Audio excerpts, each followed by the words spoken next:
सरपंच हत्या प्रकरणात मंत्री धनंजय मुंडेंचा राजीनामा घेतला पाहिजे अशी मागणीच धनंजय देशमुख यांनी केलेली आहे। सर्व आरोपी फासावरती लटकतील तो समाधानाचा दिवस असेल असंही ते म्हणालेत। मनोज जरांगेंच्या आंदोलनाला पाठिंबा देण्यासाठी धनंजय देशमुख अंतरवालीमध्ये उपोषणात सहभागी झाले आहेत। एक दिवसीय उपोषण ते करतायत आणि त्यावेळीच त्यांनी हे वक्तव्य केलंय। त्यावेळी त्यांच्याशी बातचीत केली आमचे प्रतिनिधी अक्षय शिंदे यांनी। पाहूयात। आपल्यासोबत धनंजय देशमुख आहेत।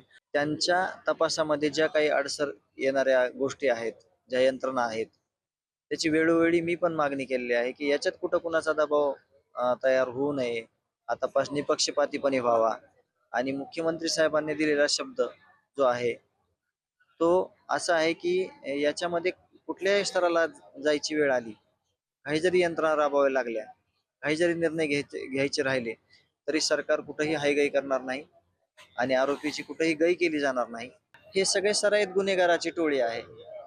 याच्यामध्ये एक से बडकर एक असे गंभीर गुन्हे करून हे सगळे आरोपी आहेत, हे मुक्त संचार करत होते।